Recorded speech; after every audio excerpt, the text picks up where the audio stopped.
in about 3, 2, 1.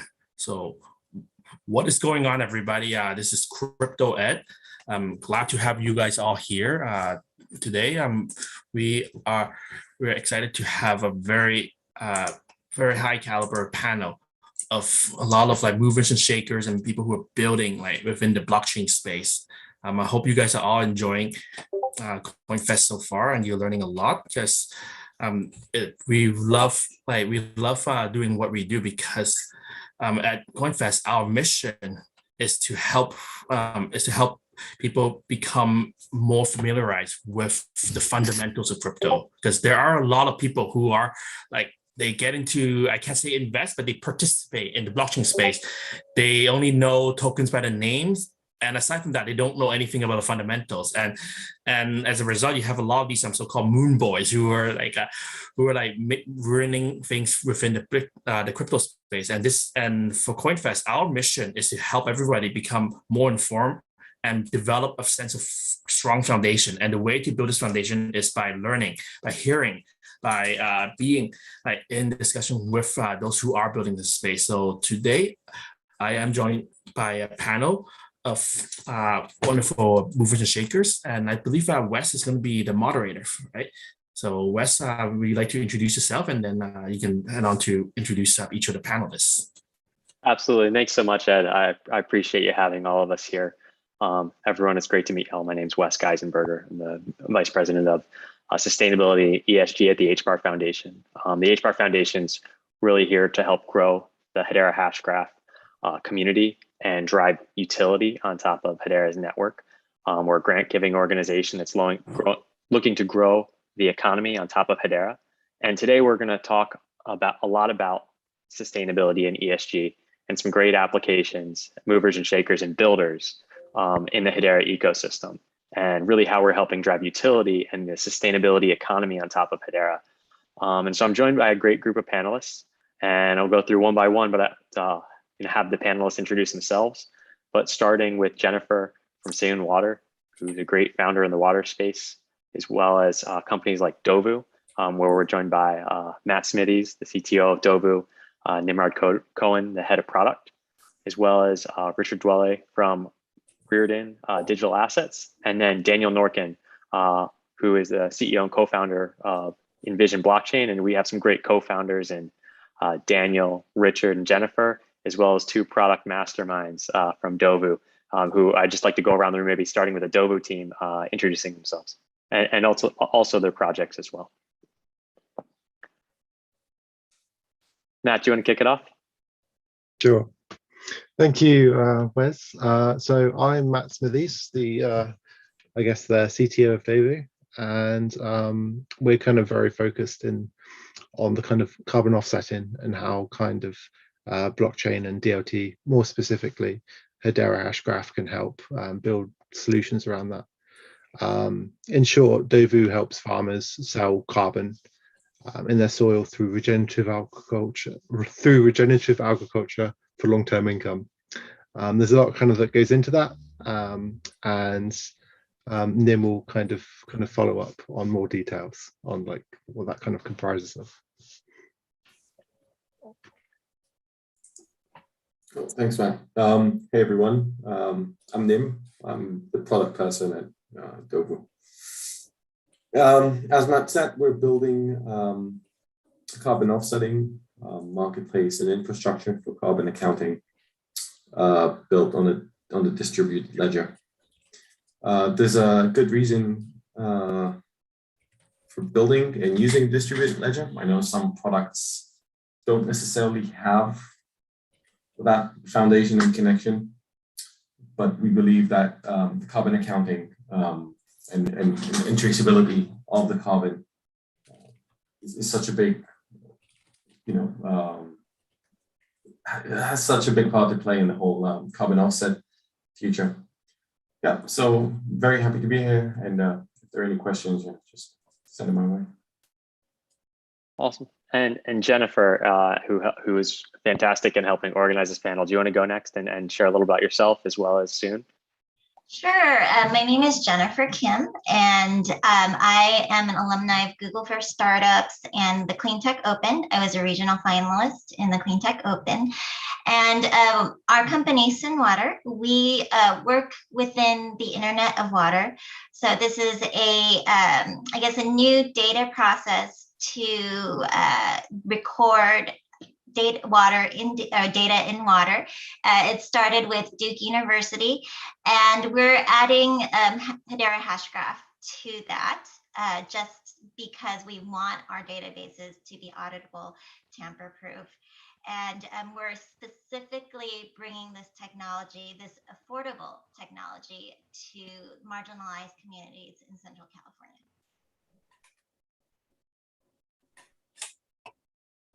And Richard, I know you have a little bit of history in the water space, but also other natural resources. Do you want to go next and share a little about your background as well as some of the projects you're working on?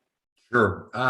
My company, Reardon Digital Assets, was born out of the need for the company that I'm currently the chief operating officer for, which is Arcos Energy Corporation, a publicly traded oil and gas company that began to mine Bitcoin using natural gas about a year ago. I recognized that there was going to be a need for publicly traded companies per the SEC to begin to report carbon emissions. And that's when I got with Hedera to build a system that would allow us to do that, to measure, report, and verify per GHG protocol standards and the EPA on a trustless, immutable environment. And Wes directed us to Dan and Envision Blockchain, which we've been working closely with to put that system together. So we have started with that base fundamental need of the reporting, and then allowing marketplace to buy offsets, some things like Dovu does. And then we're going to be expanding that not only in the traditional fossil fuel sector, but we have a water project in Central Europe where we will be importing standards for sustainable water production as well. Great. And, I know, Richard, you referenced Daniel and the great work Envision's doing, but Daniel, do you want to share a little bit about Envision Blockchain and some of the infrastructure that you're building for the Hedera ecosystem? Yeah, sure. Thanks, Wes, and thanks everyone. Happy to be here with this great panel. A lot of us already know each other. It's great to get together and speak on sustainability topics. And thanks, Coinfest. So yeah, I'm Dan Orkin, one of the co-founders here at Envision Blockchain, and we opened up in the early part of 2018 with the idea that the blockchain industry was going to need system integrators to help companies really understand what kind of solutions could be built from use case ideation all the way through development and build, and then supporting once things go live. So we help companies build solutions that leverage decentralized protocols. And, we've helped build a number of different solutions over the course of the years. For example, sustainability certification directories, loyalty reward programs, procurement, different types of use cases, NFT marketplaces. And there's a hot open source project going on right now called The Guardian, which is in the ecological market space, where it's a tokenization service. So basically within the Hedera ecosystem, we are a technology partner and a system integration partner. And thanks for having us here. Absolutely. And so just to summarize, we have different sides of the sustainability market represented here, both on the supply side with companies like Dovu, demand side of assets for Reardon Digital Assets and how we monitor things like emissions, water health and quality monitoring that has great social benefits with Sun, and folks who are creating the underlying infrastructure to make this all happen in the form of tokens or fully auditable events with Envision's work around the Guardian project. And so I want to kick things off, maybe starting on the supply side of these assets, because one of the areas that's really hot today in the sustainability market and really driving utility for new types of assets is carbon offsets. And we hear a lot about mitigations. We hear a lot about sequestration versus removal in the ESG and sustainability space.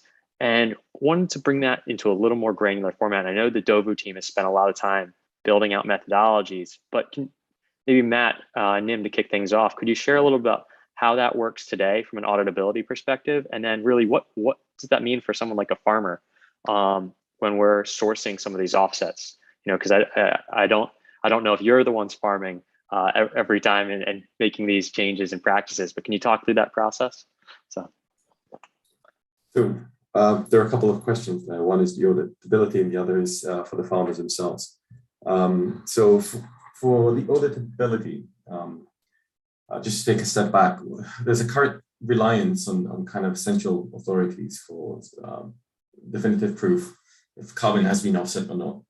And that raises a lot of problems tracing back the carbon and how it's been calculated, both in the past and how it will be treated in the future in regards to reversibility problems, for example.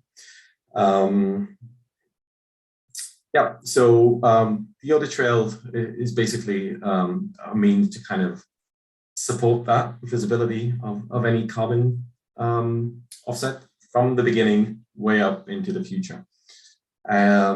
Accountability issues, double spend, reducing, reversibility, and other elements. And in terms of the carbon, we have begun working with local farms. What it means for the farmers is that we connect with farmers, we visit the farm, farmers who want to kind of join the mission, but currently are unable because of the cost of losing out of, if they switch to sustainable crops, there is a financial hit.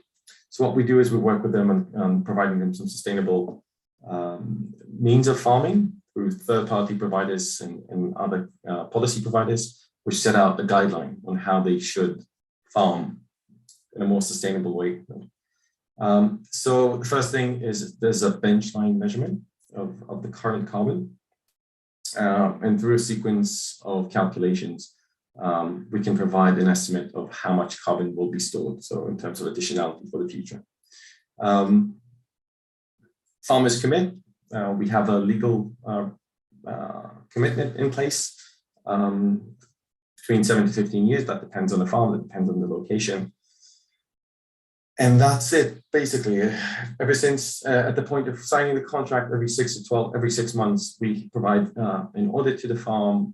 Measurements are taken, making sure that everything's in line, the carbon is being captured at the processing rate that is required. And farmers then get paid in fiat money. We're starting this in the UK as a more sustainable, it's easier for us also, but we want to kind of go beyond the UK. There are some challenges with that, especially with providing some very strong audit and verification capabilities, but that's a challenge we're working on at this point. So what I heard there is you're helping the farmers get that full auditability following a methodology, but that leads to a token. Is that correct? Yes, that is correct. And so these tokens, it sounds like there's a lot of data behind them. I know, for example, Richard, you're spending a lot of time going through that same process of auditability time around tokens, but for emissions instead of the offsets themselves and working with farmers. Can you talk a little bit about how you apply this same type of approach to carbon emissions measurement and kind of overcoming maybe some of the areas that people may perceive natural gas to have in terms of dirty emissions or dirty practices? You talk about that? Sure. So as we all know that one of the big topics in global sustainability is energy transition from traditional fossil fuels into renewables, solar, wind, etc. In my opinion, it's becoming more and more obvious that transition, natural gas will play a role in that transition in the foreseeable future. That being said, part of that narrative will be, I think, in the first phase, the reporting and eventual reduction of carbon emissions coming from the fossil fuel industry. Where we play a role is that we use an Internet of Things enabled device, such as a natural gas flow meter, to take real-time readings per an EPA calculation for America or any other standard that's accepted globally or regionally, using the Guardian, which Dan will get into a little bit later, to process that data in a very transparent format. So we're getting real-time reporting that is then tokenized into a standardized token called a carbon emissions token, CET.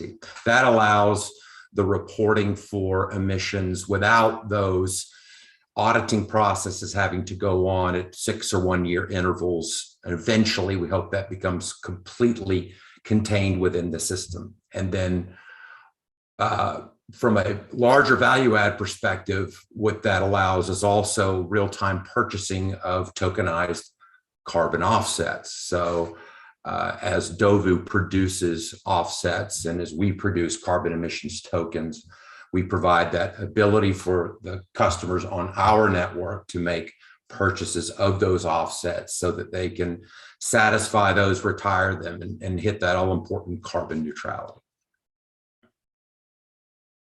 And so, Richard, I know that there's other types of resources that you're looking at extracting. You alluded to water.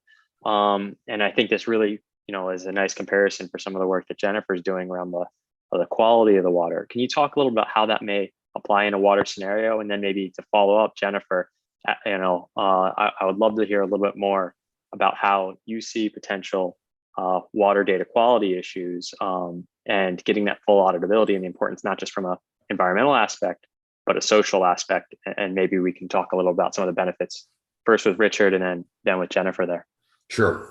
So, essentially what we've done, although we started at the fossil fuel area, particularly natural gas, because that's my background, and there's a real use case there, especially for natural gas use in Bitcoin mining or just natural gas as combustible at all, is we've developed a platform to audit standards, and we are aimed at sustainability standards. As this narrative of sustainability continues to develop globally, more and more standards are being implemented at the UN level and different think tanks, et cetera, for companies, countries, and individuals to monitor and measure and develop resources to a standard. And we will be implementing each individual standard as our customer base requires, so that we can measure all of those, report them in a verified and trustless situation, so that they can reduce the cost of that reporting and eventually maybe even create a profit center from that reporting mechanism. Great. And so I know that layer, Jennifer, is really important. The reporting layer is really important for localities. Can you talk about that from that social perspective? Sure. It was, during the pandemic, it was very apparent how inequitable water is, particularly in this area of Central California. So what would happen before vaccines, before we knew what was going on, was water was regularly being shut down in these areas. And it's because the water was so contaminated. So these frontline workers at these large farms that feed the entire United States, they weren't washing their hands. And then there was another layer of social injustice where other communities, wealthier communities, would come in and purchase all the bottled water in the stores. So the pandemic kind of highlighted some of these issues we have, these third world issues we have in our first world community. So what we did a pivot to our company. Our initial use case was in hospitals, but we did a pivot because there is technology that exists that can serve these communities, but they can't afford it, and these large companies don't sell it to these communities because it's not profitable. So what we were able to do was take the best and lowest cost products from IoT, Hedera, Hashgraph, 4G, and we were able to put it all together to make a very affordable water monitoring quality and quantity service for these communities. So we came up with better, faster, cheaper monitoring to keep these communities safer, because really they don't have another option right now. In terms of enabling those communities to log and report this, I know, Jennifer, you're using Hedera to really provide that level of trust and anchoring that data somewhere. Can you talk a little about how you do that with Soon? Sure. So we use IoT devices, and really it could be, one of the greatest thing of our platform is that we're sensor agnostic. As long as the sensor exists, we can monitor. So for example, our first pilot, we're monitoring for nitrates. So we purchased a nitrate sensor off the shelf, and what it's going to do is monitor there's a problematic well where the kids in this city, they're not allowed to drink the water. It's so poisonous, it's so contaminated. So what we're going to do is provide this nitrate data to the water operator. He's going to have this data in real time, every 5 seconds. And all those transactions will be recorded on Hedera Consensus Service. And the water operator will have his data. It'll go directly to his phone, directly to his PC. He could also program alerts so that when the nitrates get below a certain level or above a certain level that he's uncomfortable with, he'll get an alert. Because these water operators in these small towns, they're not data scientists. They're oftentimes volunteers. They coach the kids volleyball team, and they help sort mail. And, in addition to keeping the communities healthier, we're giving this water operator some of his time back so he doesn't have to guess. And the way they monitor right now is they send their water samples every week to the labs, but they don't get their results for 2 weeks. So having that immediate, instantaneous data at his fingertips will keep the community healthier, and he'll have more time to do other things. Awesome. That's phenomenal work. And Daniel, I know you're really focused on taking this highly scalable data that's logged from sensors and making that available through the Guardian to go tokenize assets. Can you talk a little about kind of what the Guardian's doing, why it exists from your perspective and the problem that it solves from a builder perspective, how we're building this sustainable infrastructure on Hedera?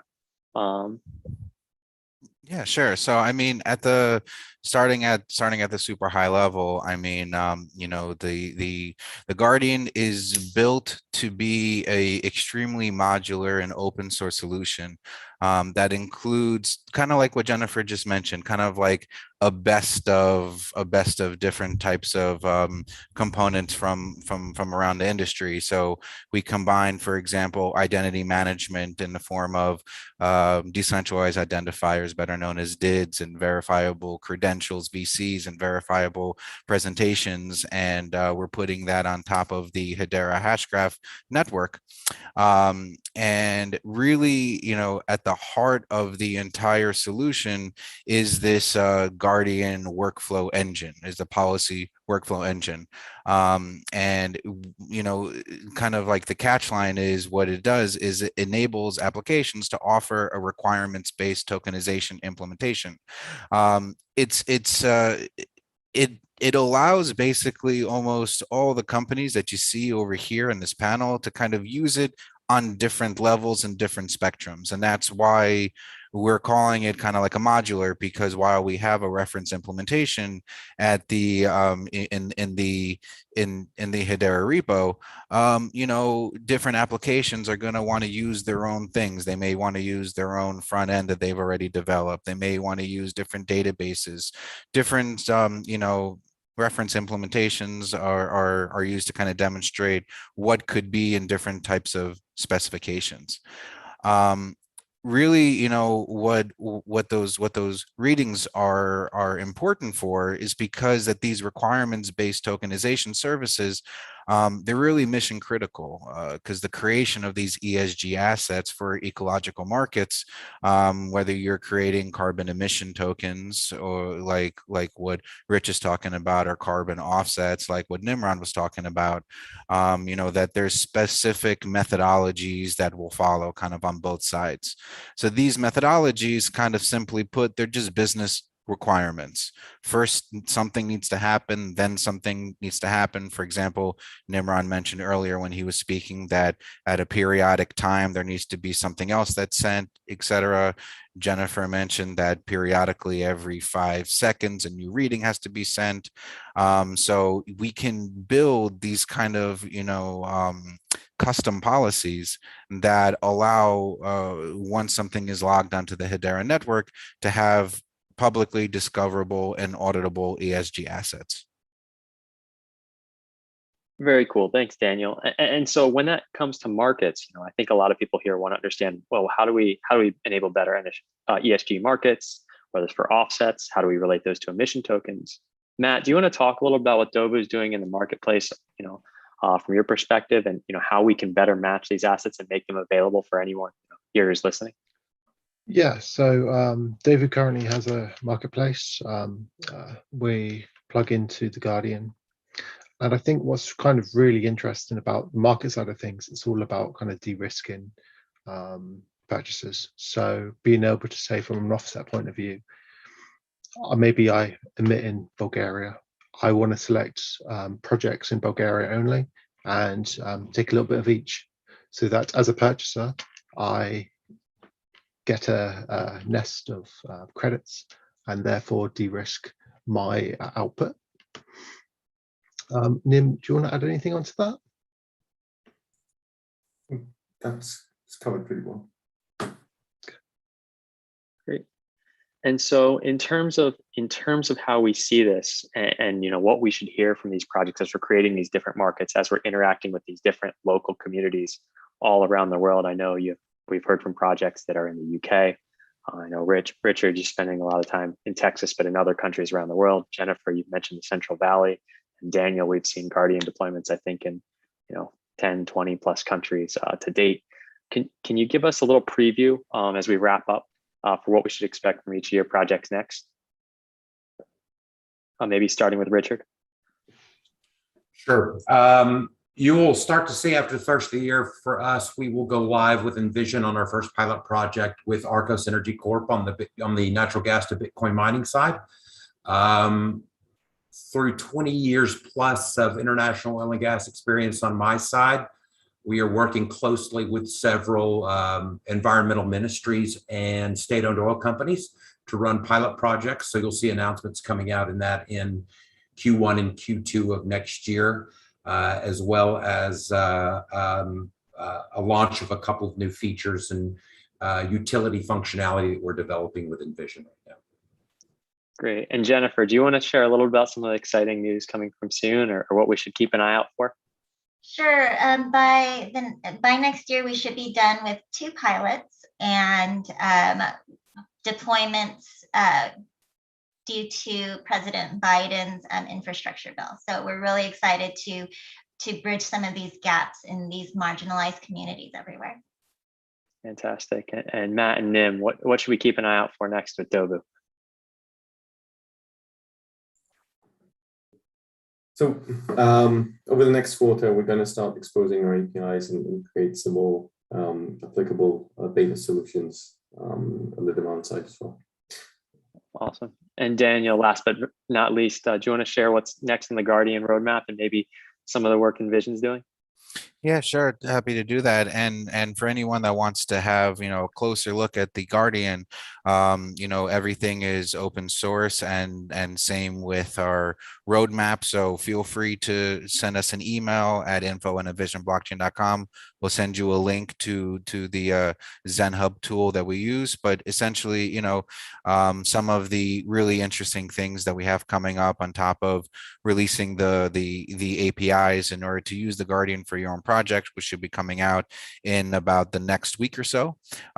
We should also be having, I think my personal favorite is to be able to import and export custom policies. So let's say that you see that there is a policy that you want to use a methodology, you can just import that strictly into your policy or into your Guardian solution. It's kind of like a way to share best practices in a way. Fantastic. And from the Hedera side, if you want to learn a little more about the sustainability economy and how the HBAR Foundation is participating, please jump over to hbarfoundation.org. If you're interested in pursuing things like a grant or just learning a little bit more, please feel free to reach out to me, Geisenberg or Wes on Twitter, and I'm always happy to share. But thank you all for joining. Thanks to the CoinFest team and Ed for helping set this up, and Jennifer as well for organizing the panel. And we'll see you next time. Thank you all. Have a great weekend, everyone.